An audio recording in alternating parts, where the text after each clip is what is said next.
پاکستان اور اسرائیل کا جو ریلیشن شپ ہے شروع سے ہی اوبویسلی ہم پاکستان نے اس کو ایکسیپٹ نہیں کیا کہ ہمارے تو پاسپورٹ بھی نہیں ہے کہ آپ اسرائیل جا سکتے ہیں.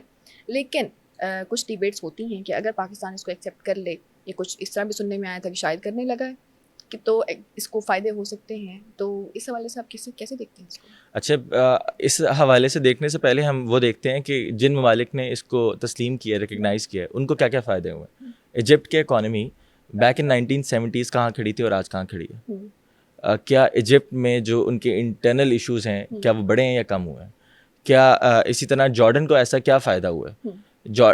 اس وقت ایجپٹ جو ہے وہ مڈل ایسٹ کی اونلی ڈیموکریسی سو کالڈ جس کا کلیم ہے اسرائیل, اس کے بالکل نیبرنگ میں ہے, لیکن اس وقت اس کے اوپر ایک ڈکٹیٹرشپ ہے. اسی طرح جارڈن میں کنگ شپ چل رہی ہے ابھی بھی, اس کے بالکل نیبر میں ہے, وہاں پر بہت زیادہ ایشوز ہیں. تو یہ سارے ایشوز ہمیں سمجھ آنے چاہیے کہ ایز سچ کوئی فائدہ نہیں ہوتا. فائدہ کیا ہوتا ہے؟ فائدہ یہ ہوتا ہے کہ آپ کو لون مل جاتا ہے. لون کی سائیکی نہیں, not fund, it's a loan. آپ کو لون مل جاتا ہے, آپ کو through different NGOs, through different organizations, world bank, IMF وغیرہ وغیرہ کے ذریعے آپ کو اوبلائج کیا جاتا ہے کہ آپ کو اچھا یہ انٹرسٹ ریٹ ہوگا, اس پہ لون ملے گا. لون ملنے کے بعد کیا ہوتا ہے؟ ہمارا آج کل کیا سین ہے IMF والا, ہم کیوں اپنی بہت ساری چیزوں کے اوپر کمپرومائز کرتے جاتے ہیں, اپنی نیشنل سوورینٹی کے اوپر ہمیں کمپرومائز کرنا پڑتا ہے. ایگزیکٹلی, ہمیں یہ ہمارے نیوکلیر پروگرام کے حوالے سے کیوں یہ بار بار کہا جاتا ہے کہ فلاں چیز کو کمپرومائز کریں, فلاں وزٹ ہوگا, یہ ہوگا, وہ ہوگا.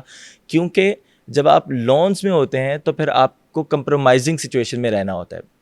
یہاں پر یہ بات سمجھنا ضروری ہے کہ آپ کو کمپرومائزنگ, چونکہ آپ ایک اسٹیٹ ہیں, اسٹیٹ اگر کمپرومائز کر لے اپنی سوورینٹی کے اوپر تو اسٹیٹ فریلی ایگزسٹ نہیں کر سکتی. یعنی اسٹیٹ کا آرڈر نہیں چل سکتا, اسٹیٹ اپنی ریٹ کو تسلیم نہیں کروا سکتی اگر اسٹیٹ اتنی کمپرومائزنگ سچویشن میں چلی جائے. تو دوسرا آپ کو مل کیا رہا ہے؟ دوسرا آپ کو یہ مل رہا ہے کہ Israel being the ally of the India, آپ کے ہسٹوریکل اینمی کا الائی, جس سے آپ نے جس کی اپریشن کے فیئر سے اور جس کے ہیٹریٹ اور ہندوتوا سے آپ نے بچنے کے لیے اپنا ایک ملک بنایا, اپنی ایک اسٹیٹ بنائی, جس کے ساتھ آپ کی کئی وارز ہو چکی ہیں اب تک, اور جس کا جو آج تک بلوچستان میں ایشوز کر رہا ہے, جو آپ کے خیبر پختونخوا میں ایشوز کر رہا ہے, جو آپ کے سندھ کے اندر ایشوز کر رہا ہے, جو یہاں پہ کئی موومنٹس ایسی سیپریٹسٹ موومنٹس کو لیڈ کر رہا ہے, اس کا اسٹرانگیسٹ الائی, اس کو ریکگنائز کرنے کی بات کر رہے ہیں آپ. یعنی آپ یہ کہہ رہے ہیں کہ پراپرلی چیک میٹ ہونا ہے, اور یہ سمجھتے ہوئے کہ ہم شاید کوئی ون ون سچویشن میں آ رہے ہیں. تو it's not a win win situation, it's rather a defeat, جس کو اگر آپ خود کرنا چاہیں گے تو وہ آپ کو بہت جلدی سے مل جائے گی. لیکن الحمدللہ اٹس این آنر فار اس کہ ہم ایک ایسی کنٹری میں رہتے ہیں جس کے بانی نے علامہ اقبال ہوں یا قائد اعظم محمد علی جناح یا ہمارے پہلے فارن منسٹر سر ظفر اللہ خان, ان لوگوں نے ہمیشہ ہر میٹر کے اوپر فلسطین کا کیس رکھا ہے, کیونکہ فلسطین کا کیس پاکستان کے نیشنل انٹرسٹ کے ساتھ الائن کرتا ہے, ہمارے فارن پالیسی کے پرنسپلز اور گولز کے ساتھ, آبجیکٹیوز کے ساتھ الائن کرتا ہے.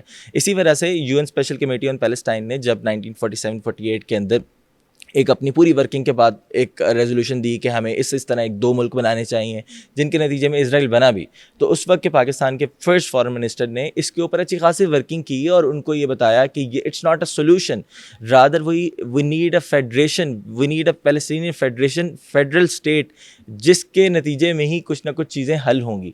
اور یعنی پاکستان کا وہ سٹانس جو 1947 کی اس UN اسکوپ کے اوپر تھا, وہی آج بھی سٹانس ہے, اور یہ بہت ہی زیادہ اسٹرانگ بات ہے پاکستان کے حوالے سے. اور then we have a passport, we have a green passport, جس کے اوپر آپ اسرائیل نہیں کم از کم جا سکتے.